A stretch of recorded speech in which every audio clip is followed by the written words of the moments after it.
right, welcome everyone. Thank you for joining us today. We were thrilled to get a decent turnout and a good sign-up list, given that it is vacation time for a lot of people. My name is Carrie Browder, and I am the Director of Impact Accountability at Prime Coalition, and I also serve as the Director of Project Frame. Today, we have a special session. Rather than talking with investors themselves about forward-looking impact, we have three exciting speakers who are going to talk about their spheres of influence, working on making sure we stay accountable towards our emissions impact in the future. And I would like to take this time to first go over a few updates in Project Frame before handing it over to our speakers. But thank you so much for being here today. All right, so first we'll be joined by Bezos Earth Fund, followed by the GHG Protocol and Systems Change Lab. A little bit about Project Frame, just in case you're new to this room.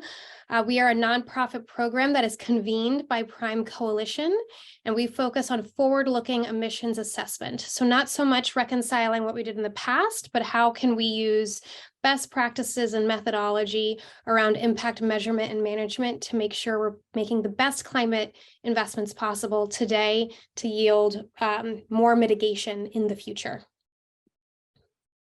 We have some two-year objectives that we hope to share with you.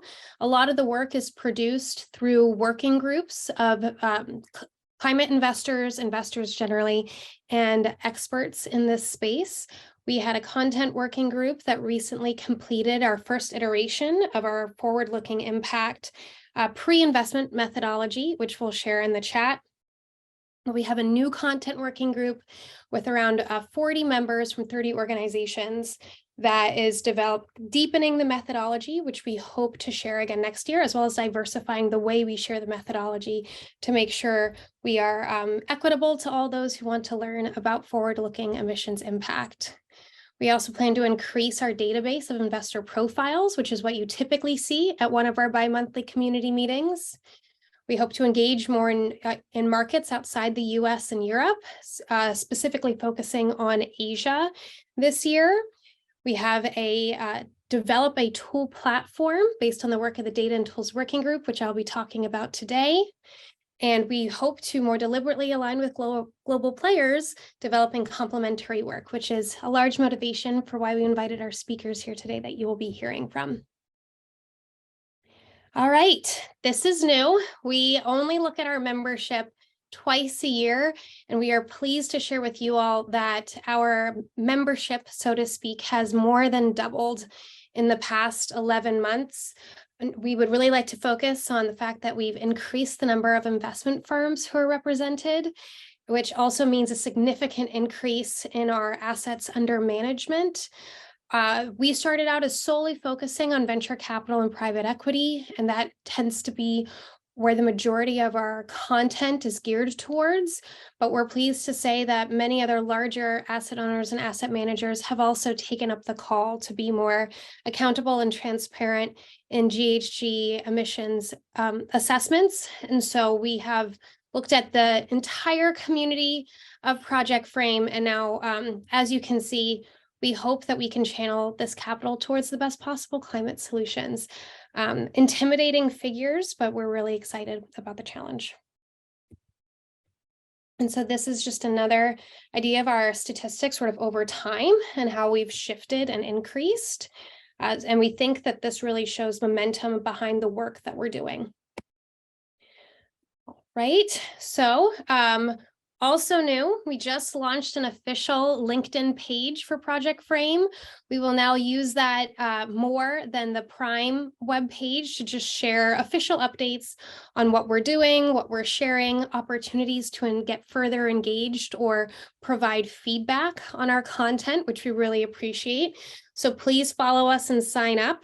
In addition, there has been a request from several members of the content working group to have a space where they can share their own thoughts, share resources, share impact reports. So for those who are signed up to be part of our community, you can also sign up for our private LinkedIn group. So we just started that last week. We're excited to see where it goes. It will not represent Project Frame as a community. This is more just for individual investors, climate experts, those that we also call impact curious, to join and ask questions and hopefully build your community with other experts globally. So if you're interested, we'll provide the links to those in the chat as well. And then we also have a Q&A campaign going on with the original authors and contributors for our pre-investment methodology that we released back in April. So keep a lookout for that. It's a great way to dive deeper into the content, hear about the motivations, the opportunities, and the challenges when it comes to assessing forward-looking emissions potential, whether it's planned impact or potential impact, which you'll learn about more in the methodology when you read it. Right. We also recently shared our June community meeting summary, which featured investor profiles from Energy Impact Partners and Clean Energy Ventures. So please take a look at that. Our investor profiles are in a new format. We hope it's more streamlined for those who are both providing and absorbing the content. But it's great to see how investors are leading in this space and where the challenges are that we're all grappling with and where opportunities are to really excel as far as the transparency and accountability side of things. And in many of these cases, the majority of the investors are looking at market rate returns as well as impact. And I think that those different nuances show out throughout the different profiles. So thank you very much to EIP and CEV for contributing and being willing to present this feedback to our community. If you are interested in doing an investor profile, please reach out to us. We already have several in the queue. It's also just a great resource and tool, even if you don't plan on sharing publicly. We have several investors who reach out and says, can I just go through the process? So it helps me understand how to work better across the impact team and the investment team. Or in some cases, when investors don't have an impact team, figure out what sort of questions they should be asking as they plan on growing their their impact team in the future. So if you're interested, please email us. We'll send you the content. We're happy to work with you on it. And then for those who are willing, we welcome and invite you to share with the community more broadly. All right, so we finally have completed our tool showcase synthesis. For those who have been following our work, we launched a data and tools working group about a year ago in collaboration with World Fund. And our mandate was to assess the available software tools that existed for investors and ventures to look at forward-looking impact. This, like I said, this was the process of more than a year. We did some outreach and found 6 tool developers we felt met our criteria. And then we had several, like I said, over 16 investors and climate experts provide reviews for each of these tools. And then we shared that raw data, anonymized raw data, with the tool developers in hope that this would be a way for everyone to improve and grow moving forward. I am pleased to say this is not a competition, it's more of a landscape. So investors and ventures alike can figure out what tools and developers would be best to work with in the future. And we will be hosting this on our website, but I really wanted to provide a thank you and a round of applause to the tool developers, those who provided the reviews, and our partner World Fund in making this report a reality after the past 11 months. So thank you all so much. And this is sort of a preview of what you can expect to see. And then, as a surprise, when we did all of the outreach for the tool developers, we found that there were a lot of other tools and service providers out there that had something that didn't quite fit our criteria, but still could be really relevant to the community. So we've spent the better portion of also close to a year collecting all of these different tool developers and service providers who work on different scopes of GHG emissions, some that have frame alignment, some that are free, some that are pay for service. And we have created what we're calling the GHG Impact Resource Dashboard. So this is a beta version. It allows you to toggle and find which ones work best for you. But we are really excited because as far as we know, there's nothing quite like this that exists on the marketplace right now. And we hope it is a great way to continue to demystify who the actors are in this space that can really help us accelerate our investment in the best possible climate solutions. If you are interested in being featured or you know someone who is, the expression of interest page will stay live, and we're going to update this on a rolling basis. We will also accept feedback on how we can improve it. Like I said, this is the first iteration, so we're really excited to see what this transforms into in the future. And thank you to the Project Frame team for helping us develop that. Okay, well, that was my long-winded introduction to all things frame. And so now I am delighted to transition to our speakers today. First, I would like to introduce Kelly Levin. Kelly is the Chief of Science, Data, and Systems Change for the Bezos Earth Fund. Kelly is also the co-director of the Systems Change Lab, which monitors, learns, and accelerates the transformational change required to protect people and planet. After that, we'll be joined by Tappan Parker and Alexander Franson. So I'll provide their introductions a little bit later next. Kelly, thank you so much for joining us today. We're excited to have you. Please take it away. Well, thanks so much. Thanks, Carrie, for inviting me and colleagues, and thanks for all of your efforts to make investments at this pivotal time to be able to address climate change. I opened up the paper this morning and just saw a few graphics. I mean, it's just remarkable what we're experiencing right now, which really calls for transformational investments to be able to come up with new solutions and rapidly scale the existing solutions.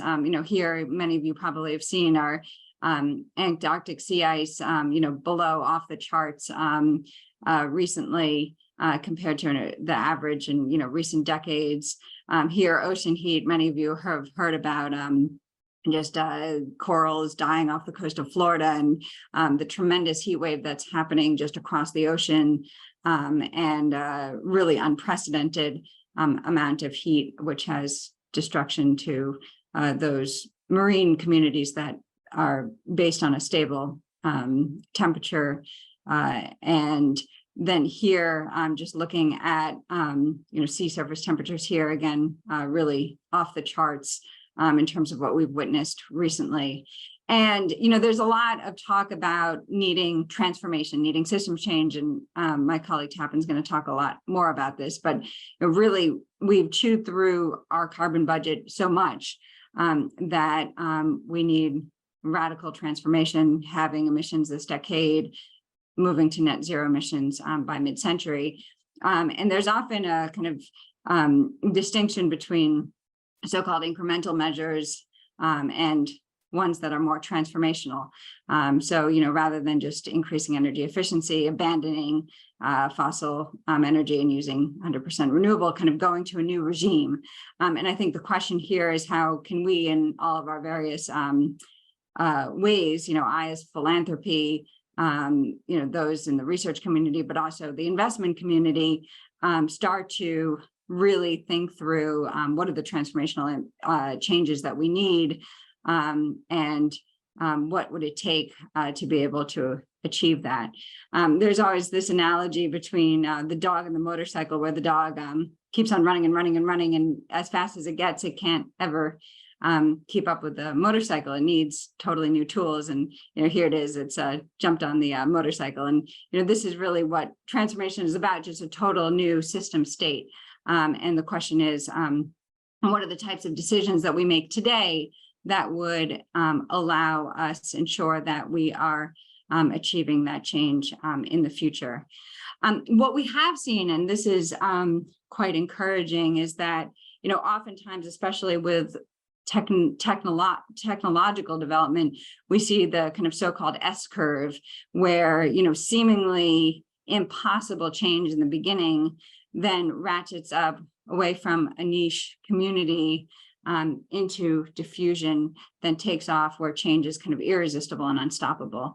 And here is, plotting a few of the different technologies that we need for the low carbon transition as to where they are on this kind of S-curve right now before we kind of reconfigure to a new state. And I think the bottom line here is, though, that it is not inevitable. It takes a huge amount of investments and policy signals and concerted action to be able to move up this S-curve.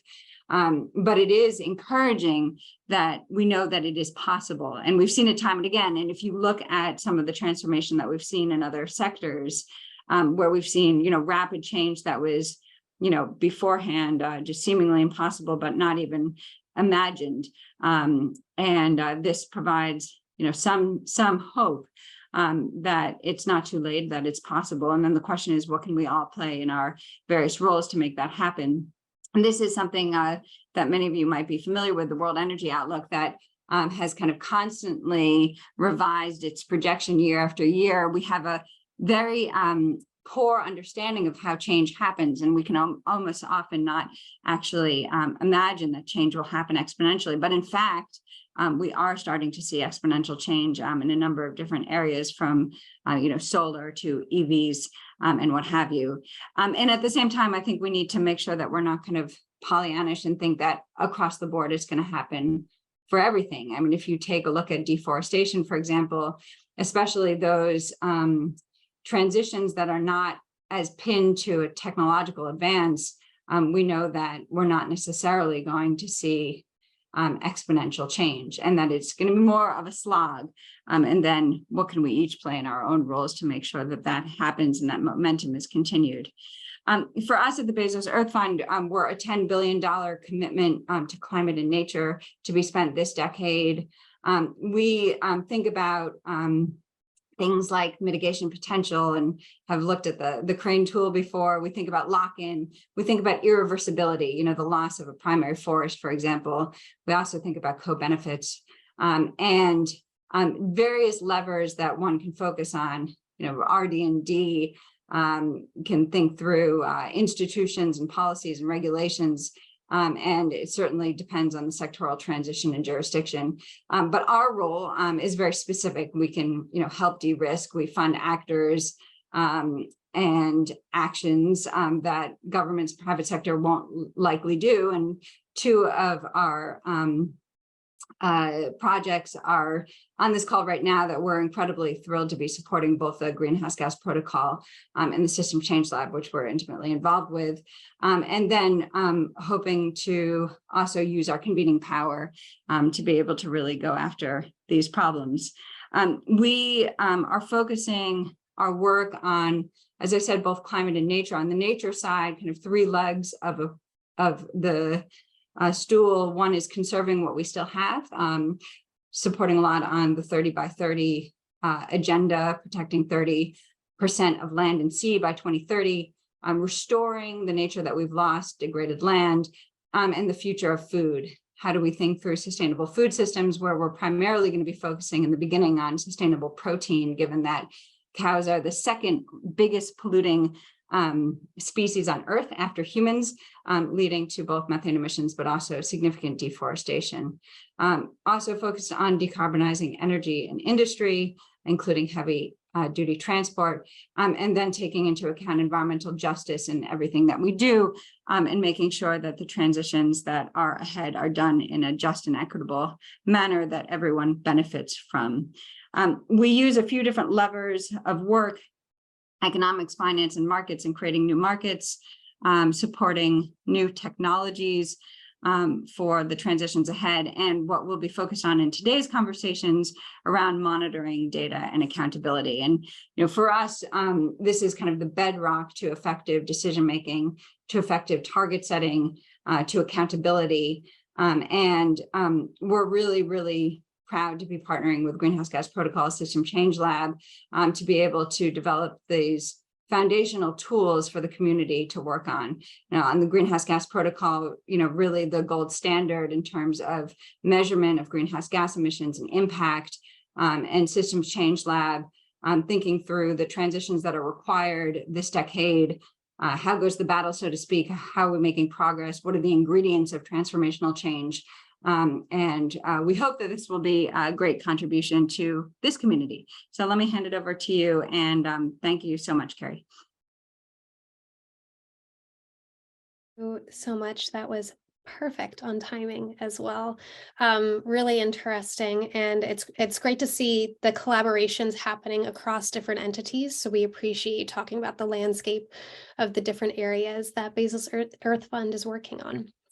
Next, we'll be introducing Alexander Franson. Alexander is the Greenhouse Gas Protocol Scope 3 Senior Associate in the Climate Program at the World Resources Institute.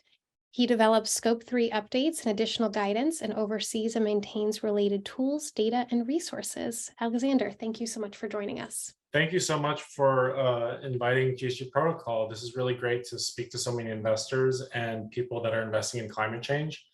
And so I'll explain a little bit about GHG Protocol, the history, the adoption of GHG Protocol, our updates process that's currently underway, and then a small ask, and then bonus slides if we find time. I'm going to try and make sure we hit the 10-minute mark. So let's get started. And just for reference, so I'm new to GHG Protocol. I'm about 2 months in, but I joined as the Scope 3 expert who is managing the Scope 3 updates process over the next 2 years. But prior to that, my background was actually as a real estate finance analyst. I did acquisition and development and lease valuations for New York City real estate, including One World Trade and Bank of America Tower. And then I also managed the Family Office of Investments. So I've actually done DCF models and due diligence of PPAs and various other investments in solar projects. So I have a acute understanding of the challenges in finance and carbon accounting and how they bridge. So I'm excited to present to everyone, but shall we get into it? So GHG Protocol has been around since 1998. It was formed by WRI and WBCSD in 1998. WRI started in 1982, if I remember correctly. And so these are the number of standards that have been published since: the corporate standard in 2004, the Scope 3 and the product standard, which were published together in 2011, and then the Scope 2 guidance in 2015. The land sector removals guidance has been underway for several years now, and the updates process is currently underway 2023 through 25. And so just so that everybody understands how the standards relate, the corporate standard, which was published first, references Scope 2, and Scope 1 and Scope 2 is largely considered mandatory, whereas Scope 3 currently is optional, but they all feed in to prepare scope company level disclosures. And the land sector and removals guidance is being drafted right now. There are other standards that you may already be aware of, like the project accounting standard, which has some of these sort of baseline and avoided emission projections that you'll probably be familiar with through working with Project Frame. And then we also have policy and action standard, mitigation goal standard, and the GHG protocol for cities. So that's a little bit about GHG protocol.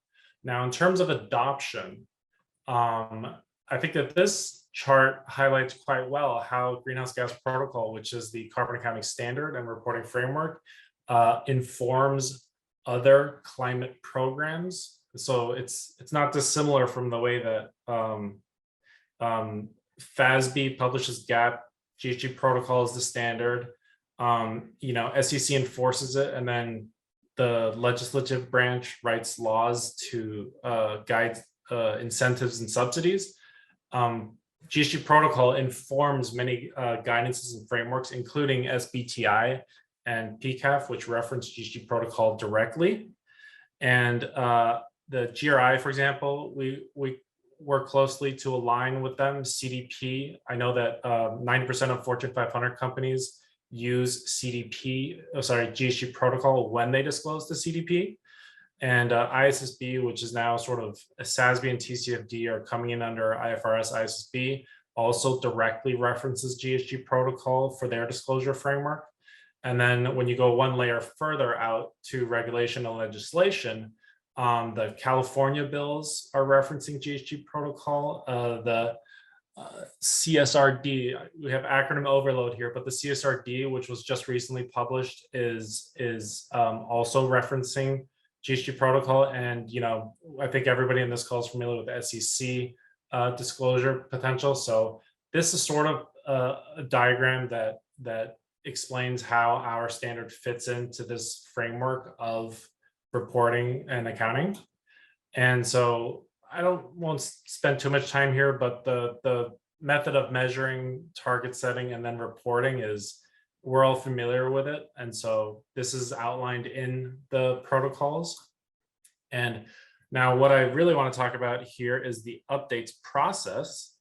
And so we are currently in the process of reviewing additional guidance and or revisions to the scope 1, 2, and 3 GHG accounting and reporting standards. And we've also collected survey responses regarding market-based accounting, which is sort of living on its own. And just for reference, the number of responses just by word count for market-based accounting is equivalent to all the responses for scope 1, 2, and 3. So market-based accounting is definitely a hot topic, but it is being treated separately because it does not reflect a revision. It would reflect a new development. And so we have, it's an inclusive multi-stakeholder development process over the next 2 years. We're engaging businesses, NGOs, academia, and governments. And we expect to complete it in 2025. So all this information is publicly available online. Now, the reason why we're integrating is to facilitate adoption and integration in the market, and also to harmonize and align with other climate programs like SBTI, PCAF, or GRI, and to support the passing of legislation that might help investors or might provide clarity and signaling in the market. And so this process is underway. Just a little bit about the timeline.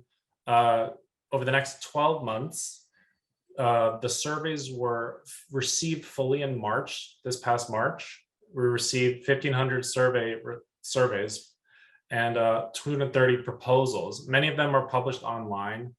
The top line findings for scope 2 are already out on a webinar. The top line findings for scope 1 and 3 are going to be published at the end of this, or is going to be released at the end of this month via a webinar. So stay tuned for that. And we expect drafts by 2024 and the final standards and guidance by 2025.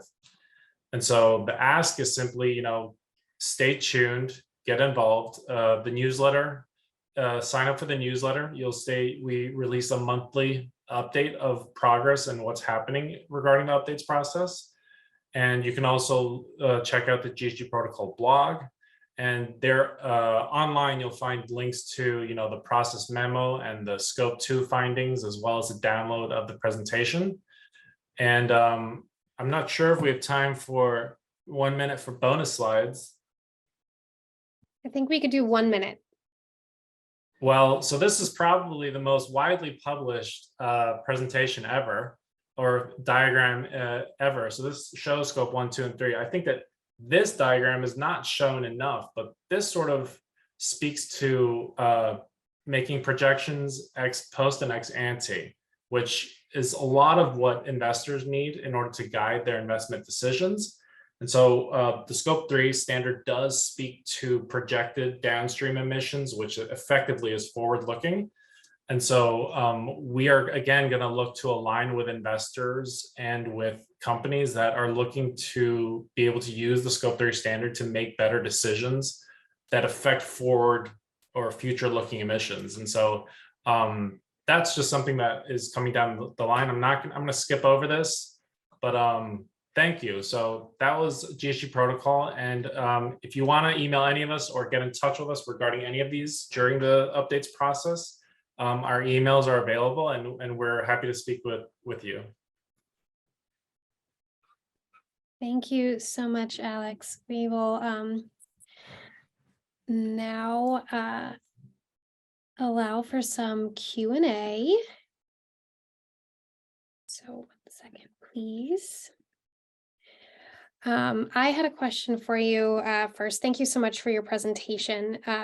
So one of the questions is sort of like, why now for this particular update? Was there anything that really like spurred this to happen at this moment in time? And that I know that your focus is scope 3, but just curious if there has been any talk at the GHG protocol around avoided emissions or different uses of the term scope 4 before and then I'll open it up to the group. Great, thank you for those questions. So regarding why now, I just came in 2 months ago and the survey process started last November, but clearly it's the level of market adoption. I think that in 2021, around 13,000 companies reported to CDP. And I believe that was a 40% increase maybe from previous year, but I think that there are 20,000 now. And so I think it's just the level of adoption in the market and use of the standard in the market, and then the number of frameworks that were published. And I think that the market just, through our communications with the market, because we regularly provide guidance to companies that have requests for guidance. I think that GHG protocol saw a need to review the standards the same way that FASB updates GAP every year. The standards had not been revised since 2004 in the case of scope 1 and 2011 in the case of scope 3. So we just felt that there's a need. And then scope 4 avoided emissions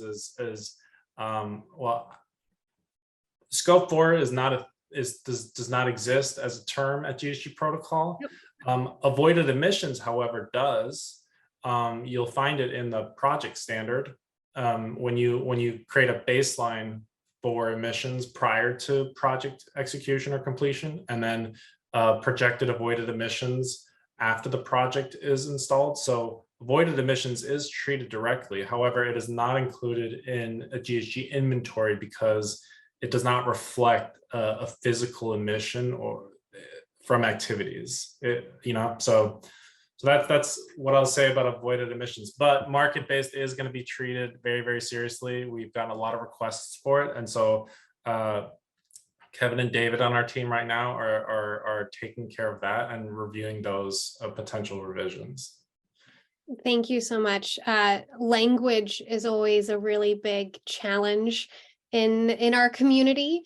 And we're trying to be very careful around that use of scopes and avoided. So I think in this room, you'll find people that very much appreciate that. I'll ask one question from the chat. I also don't want to be the only person speaking. So if somebody would like to raise their hand, you can also use the raise hand function. We'll call on you. But from the chat, curious about GHG protocol's view on e-liability, which was suggested by Robert Kaplan and Harvard et al. I believe this is the same one, I think, as coming out of Stanford as well. So it would be great to know if GHG protocol has any plans to integrate with this in the future. Wow, I was worried that, well, I wasn't worried that question was going to come up, but I figured it probably would.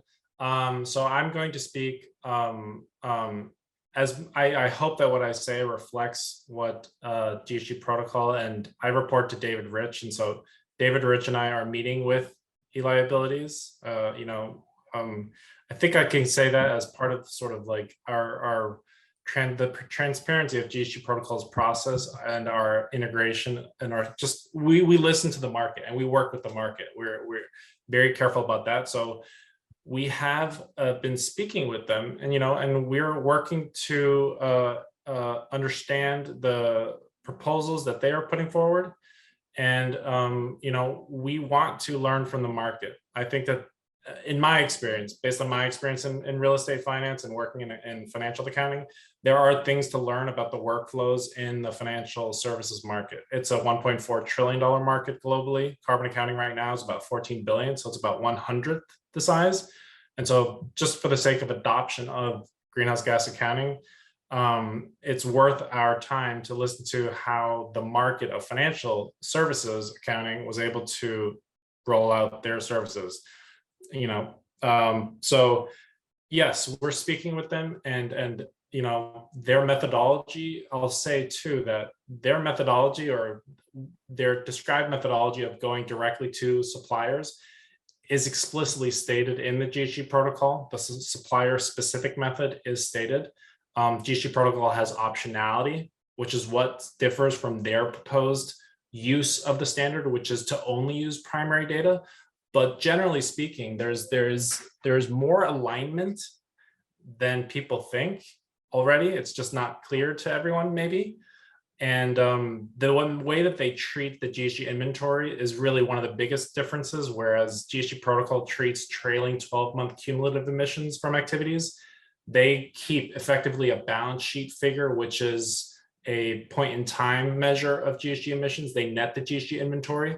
So it's a slightly different way of accounting, which we're going to review. So we're speaking with them, we're reviewing it, and you know, we're not deaf to some of the expertise in the financial accounting services market that may or may not benefit GHG accounting. So yes, I think that's what I can say. All right. Perfect. Another word came up in the chat that we is a hot topic amongst the frame community, but is there any consensus in your realm around what is additional or growing? Additional. So we put additional in quotes, like the term additionality. There's a lot of different definitions for it. So I'd say it would be great to know like what you consider additional. And if not, I could also talk about how we are struggling with the term additionality as a community. I believe that may be something, I'm sure that's something that the land sectors and removal guidance is grappling with. Yep. Because I know there are cases where you know, forest preservation is some people use forested area that's not at threat of deforestation to claim offsets, which would speak against or would not seem to sort of align with the additionality clause. But GHG protocol does use the term additionality. I'm not at the point right now, I can't really speak technically whether or not or how we define it technically in each of the standard. But I will say that is something that has come up in the survey's review process, which is, why can't we have a consolidated glossary? Why can't you align the terms? And why can't the standards be consolidated into one so that we don't have to read, you know, 500 pages? What if we only have to read 300? And so we've heard a need in the market, and this will be presented. It's already been presented by the Scope 2 team, and we will be presenting it with the Scope 1 and 3 team, which is to be confirmed the date, but I expect it to be the end of this month. But terms certainly are something that we're going to pay a lot of attention to, and additionality is definitely going to be among them. So yeah. Well, please reach out to the Project Frame community if you would like some feedback on that, since Definitely. what I'd love we work on a lot. Yeah. I'll do one more question from the chat, and then we're gonna move to our next speaker, but you can still reply in the chat Great, I'll do that. asynchronously. But do you see insurance as a needed and meaningful de-risking tool to accelerate climate-friendly technologies? So this is then now me speaking personally. Using insurance. First of all, insurance, you know, it has come up in category 15 of Scope 3 as an instrument that should be specified or should be included, or at least we need to provide guidance for companies about how to include it. Yeah, I do think that insurance could be beneficial to de-risk certain processes or the rollout of certain technologies. I think that given the rate and scale that we need to decarbonize core infrastructure and energy systems, just executing construction is difficult. You know, I worked for a real estate developer, and every month that we didn't start leasing the building under construction was one more month of expenses and not income in our IRR calculation. And so like, it was meaningful, and every month that it took over time, we, you know, had to pay. There were loan implications, and so I think that de-risking certain steps of the process would be beneficial to companies, especially given that we are dealing with, I saw the growth curves in the previous presentation, and all those exponential growth curves. I would just point out too that the one thing that they all had in common was unlimited fossil fuel energy that externalized a lot of the cost. And the only other sort of exponential growth curves that are similar to those are the human population after World War II, when fossil fuels were really sort of brought to the fore and the Green Revolution happened because of fossil fuels largely. And so it's going to be challenging to have exponential decarbonization because we don't have, 100-to-1 energy return on an investment from coal. We have like 20, 14 or 20 from wind, solar, and nuclear is actually great, but insurance would, I think, help. How to structure an insurance instrument, I don't know the best way. That's a challenge, but those are my opinions about insurance and scaling. I said, thank you so much for your bravery. We appreciate that. All right, Absolutely. there are a few more questions in the chat if you want to hop in. Yep. But now we are going to transition over to Tappan Parker. Tappan is the Outreach and Engagement Manager for Systems Change Lab, where he supports strategic engagement for the lab and works to expand the project's visibility and impact with financiers, advocates, UN agencies, and policymakers. Welcome, Tappan. Thanks so much for having me. Excited to be here. Hello, Tappan Parker. I'm the Outreach and Engagement Lead for Systems Change Lab. Today, I'm going to be doing kind of a walkthrough through what Systems Change Lab is, who we are, what we do. We also do have a couple pieces of research and tools available that I'd be happy to get into more specifics on at a later date. So if that's of interest to folks, please feel free to reach out to me over email. Love to chat about this stuff. So who we are. So Systems Change Lab is a project that's been convened by WRI and the Bezos Earth Fund to essentially identify over 70 transformational shifts that we need to protect both people and planet. We're a pretty big partnership effort. So in addition to WRI Bezos Earth Fund, we also have a ton of other funders and partners and seem to be adding more every few months.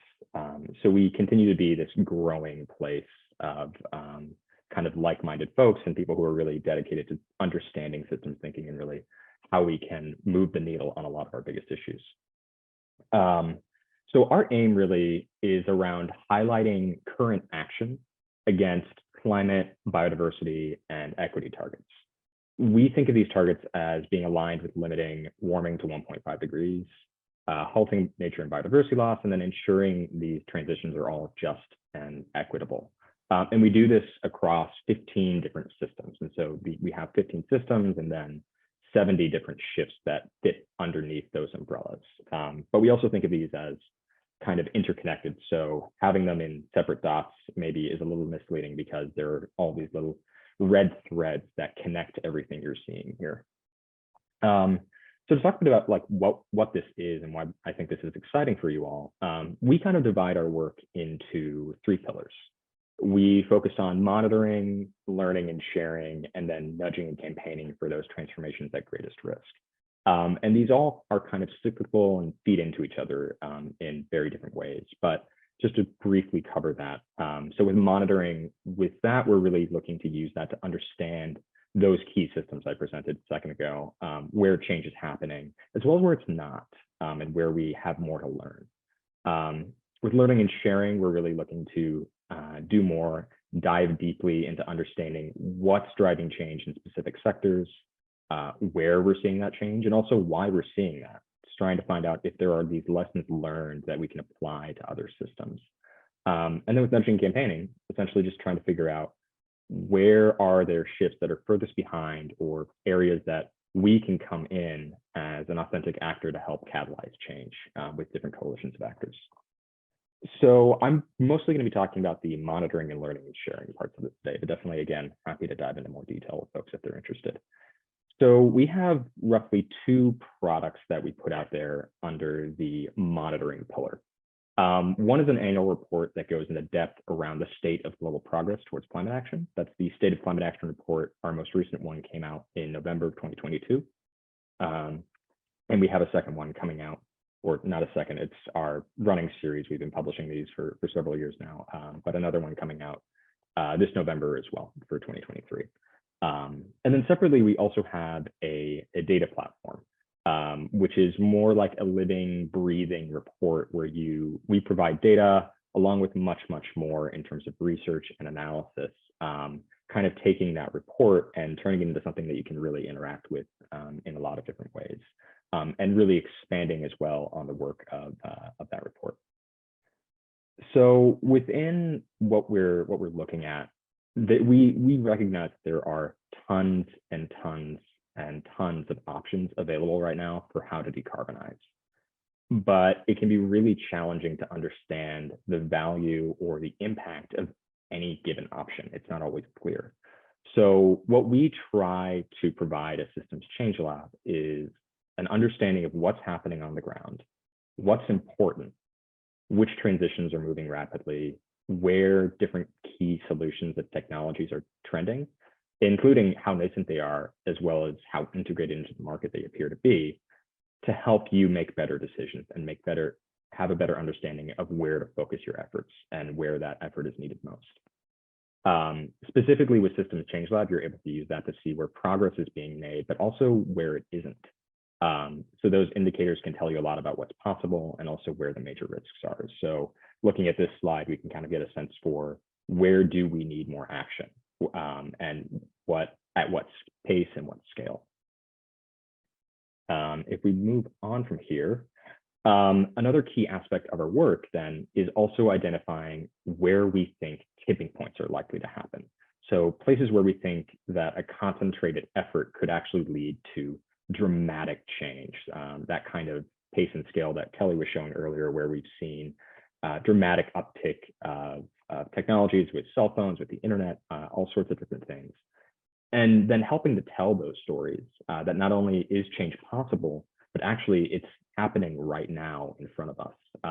We have a few articles that I'm happy to share in the chat that dive into more detail on both where we're expecting to see really exciting leverage points in terms of things like hydrogen, plant-based meat, and electric vehicles, and also where we're seeing actual progress right now faster than the global average needed in terms of installing renewables. And those are products that are going to be coming out, and we're going to have more articles and more research that dive into more details around that coming soon, falling more under our learning and sharing pillar of work. But we're hoping that these kinds of insights are products that can really help untangle a really complex range of issues and help you understand where these priorities might lie for change. Some of the things to follow then in terms of what we're tracking and what we're doing is targets versus actions. It's all well and good to have a good target, but we also need to understand what's going to enable us to get there. Are we seeing action at the pace and scale needed to really drive change? And if we're not, what are those barriers that we really need to be understanding to be making change with? So for instance, you might look at our progress just towards eliminating coal from our energy mix and scaling up renewables. With that, we can look at a lot of different factors beyond just those different targets to what's that ratio of investment in renewables compared to fossil fuels, subsidies for coal, corporate procurement of renewable energy, even something like jobs in renewable energy, to better understand just where we're heading. Those are all indicators, by the way, that are available on our data platform. Again, happy to talk through that more at another point in time. But using these, we're hopeful that we can both understand where we're seeing rapid progress, where the landscape's changing, but also give you a sense of what does realistic progress look like? Where are those bottlenecks? And where do we really need more attention from actors in the financial, policymaking, and corporate spaces? So just to talk a little bit about the platform, I'm not going to demo it, but I am going to briefly talk through what we have and what's available. And again, happy to demo at a later date. So our monitoring platform right now covers 5 different systems: power, industry, transport, finance, and carbon removal. You'll notice that I said earlier we have 15. We are launching on a rolling basis the other 10. We're hopeful that we're going to get a few more out this year, and then the remainder are going to be launched in 2024. So you'll notice that this is really, so far, we've had a very energy and mobility intensive focus with what we're working on. A lot of what we're doing with the data platform is focusing on what public data is available, where are there data gaps, so better understanding what the state of data is to give you that understanding of action, but also an understanding of where we just don't know and where we need more information to better understand that. And then we're also looking at this from a kind of a global first lens, mostly just because there's limited country level data at the aggregate that we need, and also because sometimes it's just really hard to compile and find. But we do have country level data, and where we have that, we hope that can help you see where there are advances in specific regions, specific countries, especially compared to that global average. Some of the other stuff that we're highlighting with the platform is, again, more on those case studies. We'll have that new State of Climate Action report coming in later this year, which will give an update of the state of global climate action. But as well, getting more into tipping points. And so we have that tipping points report I mentioned, and I'll link all of this in the chat as well. But we're also going to have another one coming out by COP28 that's focused on positive and negative tipping points, and really giving you a sense of what are the state of our different tipping points. We also really want to get into connections, because you can't talk about these systems in a vacuum. What happens in power affects transport. What happens in transport affects industry, affects power. What we're thinking about finance is really critical to all of this. Where is money flowing, and where do we need more of that finance, or maybe less of a focus as well. And so really trying to get into more details on how we, using all that, using those connections, then how do we prioritize among these, and looking at things like greenhouse gas emissions, but even trying to go beyond that to really understand what are the different ranges of indicators that we can use to really understand those priorities. We also regularly host webinars. So if that's of interest, if you want to get a really deep dive into one of these subjects, into a specific sector, definitely feel free to check us out, and we make all those recordings available. So really to get more into what the platform can do for you, what we're hoping this can do is it helps you provide an understanding and getting these insights to help drive policy, drive investment, and help drive action. We're hoping that folks like yourselves can use this to understand the state of play across each system, determine which challenges require the greatest attention, and also discover which actions might accelerate change in that direction at a pace and scale that really gets us to our 2030 and 2050 targets. For an investor specifically, our real goal is to help you identify evidence-based opportunities to allocate your financial resources most effectively to help create real-world change. So just to caveat all that, we can't tell you where to invest your money though, but we're hoping that with Systems Change Lab, we can show you where your portfolio is risk, where there are key solutions, the technology is trending, including how nascent they are, as well as how integrated into the market. So definitely, again, happy to talk more about that. I also am coming with an ask, because we are still kind of in a beta phase where we've launched this, we have a lot more coming, but we're also trying to ensure that this is the greatest possible product possible to make this valuable for you. So we're exploring a lot of questions ourselves this year on what are the ingredients for transformational change, where do tipping points lie, and how close are we to reaching them? What are those systemic connections? How do we prioritize action? What will it take to realize the scale required? But we also want to hear from you, and we want to understand what provides value for you. What could we be providing that would help you figure out where to start or where to invest so that you can spend more time on actually figuring out how to invest, or thinking through what kind of resources do you need so you can fully consider greenhouse gas impact? What kind of data analysis could we provide to you? So those are some of the questions I think we're really keen on getting answers to, is how do we provide more value to what you're doing in your work? And so happy to get to some of that today, but again, also happy to have direct one-on-one so I can demo this, but also have conversations to understand what you're currently using, your specific needs, and how we can help. And I'm going to be cheeky as well. Do I have time for one more slide? Sure. We're going until 12:15. So okay, terrific. Yeah, please go ahead. I think we'll lose some at the top of the hour, but please do. That's okay. I would be remiss if I didn't mention another tool. It's not Systems Change Lab, but we have another tool that we work closely with called Climate Watch. And they do get into details on greenhouse gas emissions, how those break down sectorally, what they're being used for. And I think it's a really fascinating tool for what you guys might be thinking about, especially in terms of aggregate data, aggregate emissions. And so just wanted to briefly mention that this is a tool that exists and they have some great visualization. But yeah, I'll end it there. Thank you. Awesome. Thank you so much. Nope. I'm going to go ahead and re-share my screen again. We appreciate you sharing, Tappan. So a couple of questions. You talked about the focus on energy and mobility, which I think makes sense. And it's also what we're seeing in the investment community.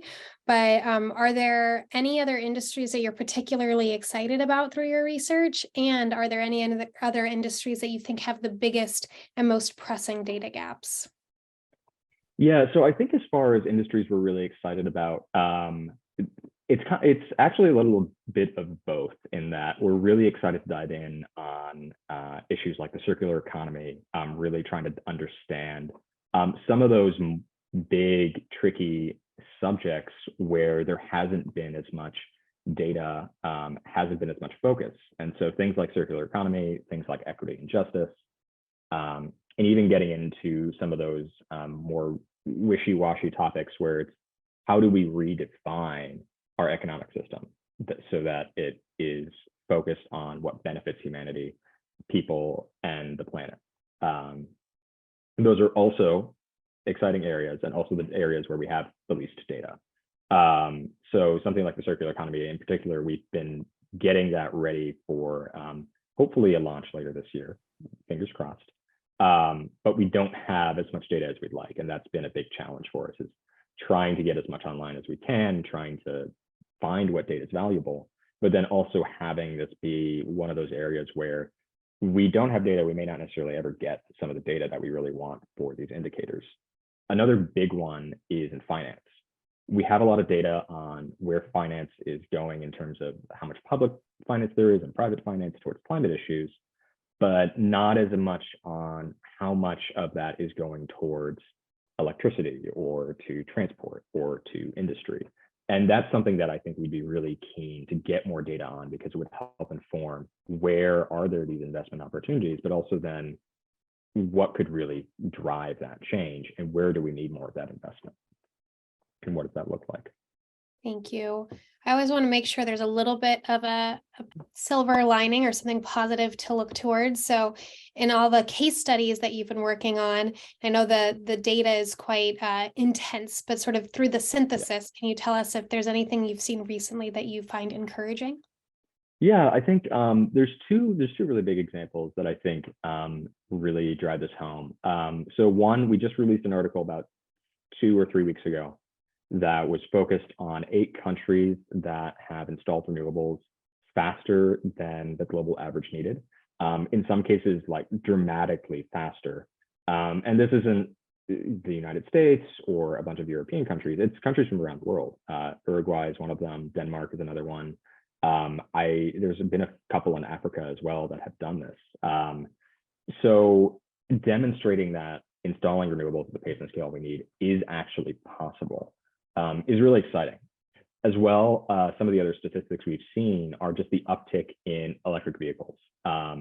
The interest and availability on that has been so dramatic over some years that we've gone from market penetration of maybe 2% to 4%, which doesn't sound like much when you're thinking about the scale needed, but a full doubling of the market in a year is really a huge number. That is a huge change, and kind of points to that it might be possible for us to really hit that tipping point with electric vehicles where we really drive change as well. Great, thank you so much. We always like some encouraging news here. So if you have a link to that article, we'll share it with us in the chat also. All right, so I'm looking to our audience. Does anyone have any additional questions? I can come up with questions all day, but since we're here for a few more minutes, I just wanted to check and see if anyone wanted to use the raised hand function and chime in. or if they wanted to put some questions in the chat.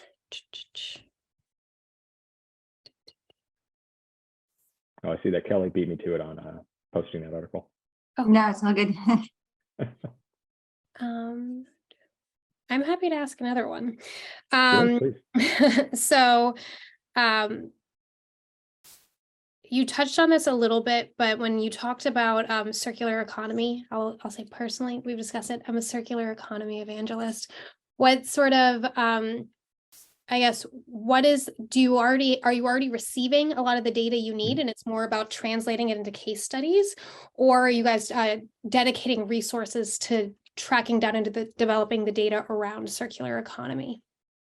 Yeah, so a lot of our work around data right now is just aggregating. So we aren't creating data ourselves. We're just trying to figure out where the data exists, what can we publish, and what provides value and meaning. Not all data is created equal. Some data is really great, but doesn't actually send the right message. You might think about the rate of recycling. You would think that more recycling is better, but that points to a fundamental problem in that if we're recycling more, that doesn't necessarily mean we're reducing or reusing as much.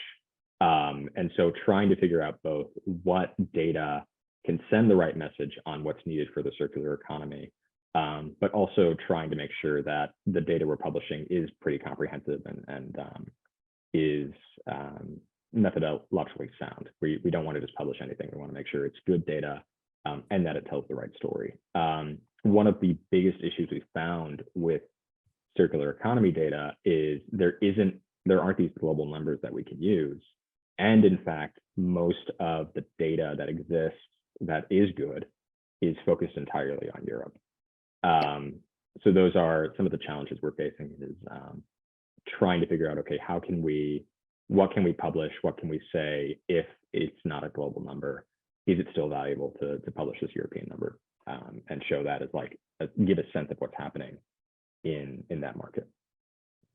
All right, thank you. And then you mentioned maybe diving into some work around changing the system entirely. So we're built on a capitalistic society, and changing the system is something that I will say Prime as an investor sort of ponders.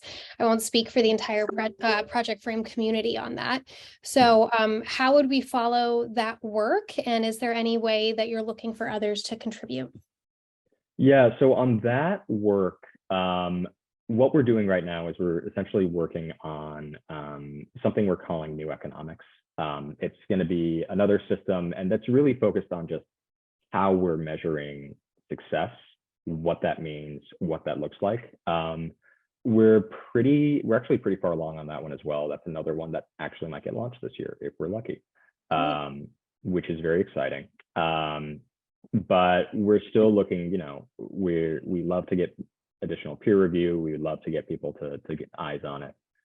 So that's kind of where we would be looking for that. But then once the data is published, we also don't really treat anything as ever final. So we continue to have discussions around this. We continue to update everything. We purposely call ourselves a lab because this is something where we're continuing to understand, learn more, experiment, figure out what makes sense, what's right. And we can't do all of this without all of you to help us understand what provides value, but also what are we really going to be seeing? What should we be tracking? What can tell us about making change? Awesome. We are also the same, ever evolving. Two questions from the chat, and then I'll do some final remarks. But do you track climate misinformation or anti-scientific sentiment? And is there a connection to the rise of far-right political power? It seems to be increasing lately. Yeah, that's a great question. So I'm not an expert on most of our systems, honestly. So take this all with a grain of salt. But my theory on this would be that kind of data, if we were to track it, would be under good governance and possibly falling into a couple other umbrellas as well. But that's where we'd be really looking to say, are actors being authentic in the space? Are they sending the right messages? And that would more focus on maybe what governments are doing, but we might start to get as well into what corporate actors are doing. All to say, we're not doing it yet. That might be coming as part of another system. Thank you so much. And there is another question in the chat about the food category specifically, but I think that would be ripe for maybe a if you worked with them directly and showed them, did a Sure. are you talking to a run through? So please look for that in the chat. I just wanted to thank all of our speakers again. I know it's very difficult to do an encouraging round of applause on a Zoom chat, but please use your emojis or your hands to give our group a round of applause for this special session. Huge thanks to our speakers, Kelly, Alexander, and Tappan for joining us today, and to the Prime team for helping us make this a reality. If you have any additional questions, please don't hesitate to follow up with us. A lot of links were shared in the chat. Please just give us a couple weeks and we will share the recording and a synthesis on our website, as well as in the coming weeks on our LinkedIn page, all of the different projects and reports that we recently completed. So thank you all. I always stay on the line for about an extra 5 minutes if anyone wants to chat about anything, but otherwise I will give you some time back. So we appreciate you joining us today, appreciate you investing for climate, and we look forward to talking to you again soon.